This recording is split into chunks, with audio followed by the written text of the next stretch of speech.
Hi, and welcome back to my channel. In today's video, we have part 4 of my SCASL project, in which I go over the next 5 books in the middle grades list, what SCASL calls the Junior Book Awards. So some of those books do trend a little bit younger, as 1 or 2 of these in this group did. Now, I didn't have any major standouts in this group, but I had mostly decent books. So we're gonna start with Twins. Twins is a graphic novel about 2 twin girls on starting their first day of 6th grade. And they've done a lot the same. They have the same friend group, they often dress alike, and one of them really wants to start to differentiate herself as she's going into middle school. I figure that's something that happens a lot. And throughout this book, there is a sibling rivalry, but also figuring out where they stand now that things are starting to change in their lives. And they both end up running for 6th grade president.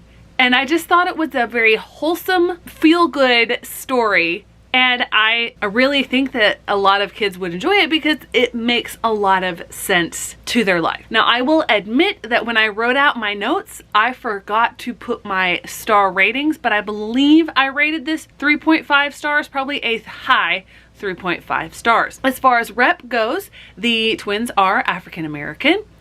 As far as quality and teaching potential, I think this is a really solid book. I think it's not necessarily quote-unquote high quality, but it does have a lot going for it. I don't know necessarily that I would use it as a whole class or book club novel, but I would, getting to the next criteria, keeping on the classroom shelves, I would definitely have it on my classroom shelves. I know that it is a book that my old school definitely had, and one of my students won it in a giveaway. They did like a book tasting. So I would definitely have it on the classroom shelves if I still worked in a middle school. Obviously in a high school, I'm not gonna have it on the classroom shelves. Next, we have another graphic novel, and that is Measuring Up by Lily Lamont. In this book, the family is from Taiwan, and I believe that the parents, both mother and father, get job opportunities in the United States, so they are able to emigrate.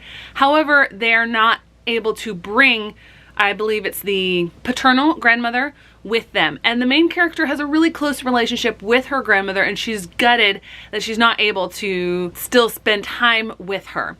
And one of the things that they do together is they cook. And the main character loves to cook, and so she wants to be able to bring her grandmother at least to come visit. And it turns out there's this cooking competition structured like MasterChef, I guess. So you think MasterChef Junior, only it's fairly local. And so she's able to go in and cook, and still she's wrestling with her Taiwanese background and also wanting to be American. I thought that this was a cute read. I don't think it did anything groundbreaking. Everything was incredibly predictable. I know that perhaps at a younger age it wouldn't be as predictable, but I really think that this is one that trends towards the younger ages of the junior book category. So like a 5th grade, maybe a 4th grade, and or maybe 6th grade. As far as representation goes, there is AAPI because the main characters are Taiwanese. I don't remember any other representation in the book. As far as quality and teaching potential, again, because it trends younger, if I were teaching ELA and at the middle school level, I would not use this because I believe it is too young to use in a middle school classroom. Not that the students would be interested in it, I just don't think that it is the level of which I would want to use for teaching whole class or book club. As far as keeping it on the classroom shelves, again, if it is a solidly written graphic novel, it is definitely something that I want to keep on the classroom shelves if I were teaching middle school, because there are a lot of reluctant readers who will gravitate towards graphic novels and illustrated books because they find them easier to read. And if it gets somebody reading and it gets them engaged in literacy, then I'm definitely going to have it on my classroom shelves. Next, we have The Canyon's Edge. This is a book written in verse primarily, although there's about a chapter and a half at the beginning and about a chapter at the end that are written in prose. This book is a survivalist type story because the main character and her father are still grieving and healing from a traumatic event that took away the life of the mother slash wife in this family, and also left the father significantly injured. And so there's a lot of healing, a lot of injury that was done to them through this incident. And the father is in a situation where he's becoming more paranoid and wants to be more isolated. But one of the things that they do together is they go hiking. And so they go to this slot canyon and they're hiking down in the canyon, but there is this flash flood. And obviously if you're in a slot canyon and there's a flash flood, things can get pretty dangerous. And I've discovered that I'm not a huge survivalist sort of fan, yet these lists tend to have at least one of those stories. And last year, I forget the name of it, but it ended up being the winner. So I think that there is something in this age group that those sorts of stories appeal to them. Totally get that. It's just not what appeals to me. And so the vast majority of this is told in verse. And one thing that I appreciated is that it didn't dwell on the different aspects of survival. It moved quickly. The resolution left something to be desired, and I think the introduction of the problems that the father was having as well, without any sort of resolution or even addressing it, did it a disservice. Because there's nothing that addresses the fact that the father's becoming even more paranoid. Like the father's not getting any sort of help. I thought this was a decent read. I realized that I forgot to give my rating for Measuring Up. I believe I rated that 3 stars. For The Canyon's Edge, I believe that managed a 3 stars, but it's probably a fairly low 3 stars just because it wasn't particularly my cup of tea. As far as representation goes, it definitely has mental health, PTSD rep. Apart from that, I didn't notice any rep mentioned in it. It is fairly focused on the characters that are there and nature, so you're not going to get as much of an opportunity for rep. As far as quality and or teaching potential, perhaps I would use this in a book club that had selections where the novels are written in verse, because the verse portion of this, which is about 97% of it, is well done, and it's free verse, but it also includes shape poetry, which is something that is talked about in middle grades curriculum, at least where I live. So I may use it for that, especially due to the fact that middle grade students tend to like these survival stories. The reason I bring up the fact that the winner of last year's Junior Book Award was the survival story is because the winners are not chosen by the librarians that are part of this association. They are chosen by the students who read these books. So for that case, I may use it. It is fairly good quality as far as the poetry goes. As far as keeping it on the classroom shelves, again, it's very similar to books that are graphic novels. Books written in verse that are narrative verse tend to also do well for reluctant readers. And since you have the appeal with the survival story, as well as it being quote unquote easier to read, I would definitely keep this on a classroom shelf in a middle school classroom. Next, we have The In-Between by Rebecca Ansari. I did not know necessarily what to expect with this book going in. I knew that there would probably be a little bit of paranormal activity. I knew it would get into the fantastical, and it does in a very wholesome way that I'm struggling for the word that I want. But okay, so here's the scenario. You have a family that has been ripped apart by the selfless actions of the father. The father decided to leave the family and take up with his secretary, basically, and he doesn't really acknowledge anyone left in the family, his original 2 kids, and they find out later that he has now 2 new kids and he didn't bother to tell them. So the main character of this, there's 2 siblings. There's an older brother and a younger sister. The younger sister has type 1 diabetes, and apparently it is fairly significant, and there's a lot of medical things that go into that. The older brother, the main character, he is very angry, very bitter at his father, understandably so. And the house next door has been uninhabited for years. It's falling down, it's falling apart.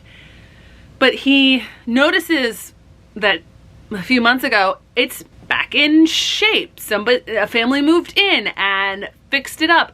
And there's this strange girl always out on the swing staring at him, which he finds odd. As things go on, he makes a new friend. A guy gets on his bus and seems fairly isolated as well, like the main character has made himself, and so he makes good friends with this boy. But it turns out that there are paranormal things attached to the girl next door who always sits on the swing and stares at him, and this new friend. And it deals with the in-between. The main character finds the in-between when he's chasing the girl to try to get in touch with her, because for some reason, the only people who can see the in-between, see that the house is better, normal looking, are the two kids, the main character and the sister, as well as this new best friend.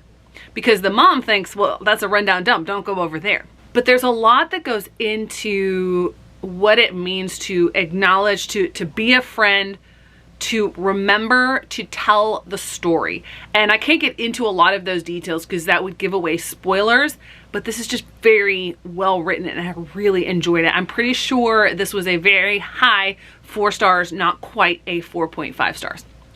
As far as rep goes, I am actually blanking on if there's any, there is what you could call disability rep with the type 1 diabetes.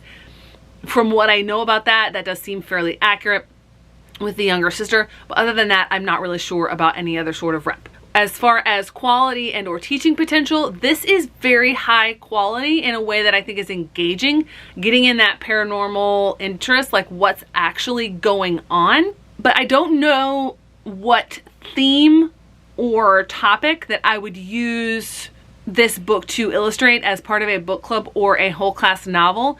So it's not low quality, it's definitely very high quality. As you'll see in my ranking, it's pretty high up there. But as far as what to teach from it or to use it to teach from, I'm not really sure. Keeping on a classroom shelves, definitely. It's spooky, you know, Stranger Things is really popular. Now this is nowhere near as graphic as Stranger Things, but kids are more inclined towards that sort of topic. So it would definitely be of interest. So I definitely keep it on the classroom shelves. And the fifth and final book of this section is City Spies. The best way to describe City Spies as if it is Spy Kids, only in a novel. And that's basically all it is. Now, they're not siblings. They're completely unrelated kids that the main character rescues. And this book is sort of also like the TV show Leverage, but for kids. And so there's a lot that goes into it caper-wise that you don't see the whole picture, but they explain it afterwards and the pieces coming together. There's not a lot, if any, character development in here. You switched POVs a lot and don't necessarily come back to the original perspective. Like there's one that's the primary perspective, but not necessarily because she is the primary, like the most important character. It just so happens that the narrative is told from her point of view a lot. This is definitely a feel-good caper spy, like Spy Kids sort of story, and I enjoyed it for that. I think it's a low 3 stars. As far as rep goes, there are a few different ethnicities in the kids that I guess the organizer guy, you could call it, that he rescues. I think those would work well. Quality and teaching potential, I would not use it to teach from. Not that it's like awful quality, it's just not that sort of quality. As far as keeping it on the classroom shelves, I think some kids would be interested, so I would keep it on the shelves for a middle school classroom. When it comes to the rankings, a lot of the 5 that I've talked about in this video go sort of in the middle. Things that have stayed the same are the first 4. We have still tied at number 1, The Shape of Thunder and Starfish. Then coming in at number 3, we have Closer to Nowhere. And then at number 4, Amari and the Night Brothers. I still would keep it in that order even after my reread of Amari and the Night Brothers, which I talk about in my July wrap-ups, which I'm so glad. My opinion has definitely increased on that. So Amari will most definitely be staying up in the top 5. The first of these 5 books that I talked about in this video that make it onto the list is the in-between at number 5. Then we have 2 again that stay together, and that is Tune It Out at number 6 and Ground Zero at number 7. I was unsure, and I may switch these in the final ranking because Twins comes in at number 8. Ground Zero and Twins are very different books, and I really enjoy them and appreciate them. I just don't know which I would rank above the other. For right now, I have Ground Zero above Twins. Then at 9, we have The Canyon's Edge. Again, it was a personal favorite of mine, but students do tend to prefer survival novels. Then we have Alone at number 10. Again, survivalist sort of novel. I didn't prefer that one. Again, Alone and The Canyon's Edge are more similar than I realized because they're both survivalist and they're both told in verse. Then at number 11, we have Spies. And the last of the 5 that I read comes in at number 12, and that is Measuring Up, simply because it reads so young. And then rounding out the bottom of the list so far, we have Turtle Boy at number 13, All He Knew at number 14, and The Brave at number 15. I have a feeling that those 3 at the bottom will likely stay the same for the reasons that I talked about in part 2 of this series. So there you have it. There are the 15 books that I have read so far. I have 1 part for young adult and 1 part for the junior books coming up. And then I will be able to give you my final ranking of the 20 books for each of these lists for my SCASL project. Thanks so much for watching. I hope to see you in the next one.